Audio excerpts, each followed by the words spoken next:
De la pratique addictive à l'addiction. À partir de quand est-on dépendant ? Qu'il ne soit pas venu pour ça ? Non mais tu te rends compte ? Jouer des heures et oublier ses amis, c'est vraiment ridicule. Si tu ne sais pas t'arrêter, tu ne joues pas et puis c'est tout. Arrête, ça va, il a besoin de décompresser avec son stage qui se passe mal. Il pense à autre chose, il est humain. Après tout, ce n'est qu'un jeu. Oui, enfin, il y a une différence entre jouer et jouer. Rater une soirée comme celle-là pour être derrière un écran et se couper de ses amis, je pense qu'il y a un problème. Tu dramatises un peu, non ?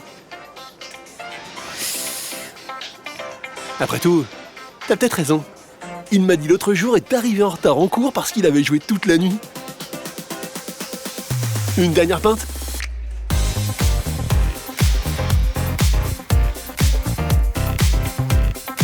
Quelle est la différence entre une pratique addictive et une addiction ? Alors la pratique, on est beaucoup d'entre nous à en avoir, moi le premier. La pratique, c'est faire usage de quelque chose ou consommer un produit potentiellement addictogène. Exemple, si je prends l'exemple de l'alcool, comme on vient de le voir dans cette petite séquence illustrée de la bande dessinée, faire usage, ça veut dire consommer de l'alcool. Ça ne veut pas forcément dire avoir ce qu'on appelle un trouble de l'usage ou une dépendance, c'est-à-dire un besoin. Donc, c'est faire usage d'eux, mais ça peut être aussi de ce qu'on appelle un comportement comme un smartphone, des jeux vidéo ou autre. Donc ça, c'est la pratique addictive qui n'est pas nécessairement à risque. La dépendance ou l'addiction, c'est la même chose, c'est une maladie chronique qui se caractérise par un besoin irrépressible de pratiquer une activité ou de consommer certains produits au risque d'avoir des symptômes de manque. Et donc, on a 11 critères aujourd'hui qui permettent de définir le degré de sévérité d'une addiction. Comment une pratique addictive devient une addiction ? Vous avez 3 niveaux de dépendance. Vous avez ce qu'on appelle la dépendance psychologique, qui est souvent le premier niveau de dépendance qui s'installe. C'est un apprentissage qui se fait de manière totalement inconsciente sur le fait que on va associer une pratique ou un produit à un état émotionnel. Vous allez faire l'apprentissage que consommer un verre d'alcool, ça va vous amener à un certain état de bien-être. D'accord ? Donc ça, c'est le premier niveau de dépendance.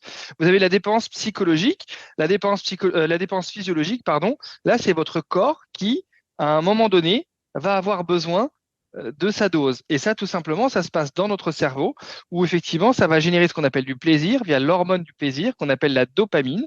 Donc, on va avoir un pic dopaminergique au niveau de notre cerveau. Donc, c'est totalement inconscient, mais qui va faire que, à un moment donné, votre corps va avoir besoin d'une certaine quantité de dopamine pour se sentir bien. Autrement, il vous envoie ces fameux symptômes de manque. Donc, c'est purement physiologique et c'est pour ça que quand vous avez effectivement ce niveau de dépendance, on va devoir réaliser un sevrage en milieu hospitalier ou en ambulatoire, mais on va devoir réaliser un sevrage auprès de la personne. Et puis la troisième dépendance, c'est la dépendance comportementale ou sociale. Dans l'exemple qui est cité ou qui est repris dans cette bande dessinée, c'est 2 jeunes qui sont dans un bar, qui parlent d'un autre qui a raté une soirée parce que derrière les jeux vidéo, le côté social est extrêmement fort. Ce sont des addictions ou des pratiques addictives qui sont dans lesquelles le rôle social est très important. On le sait, l'alcool ou le tabac sont des pratiques qui sont extrêmement socialisantes, en tout cas dans un pays comme le nôtre. Vous avez ces 3 niveaux de dépendance. Effectivement, il y a souvent ce qu'on appelle un point de bascule et on va passer de ce qu'on appelle une pratique à risque à une dimension de besoin. On peut le résumer de cette manière-là. La pratique addictive devient addiction à partir du moment où elle passe d'une dimension de plaisir à une dimension de besoin psychologique ou physiologique. C'est vraiment ça qu'il faut retenir.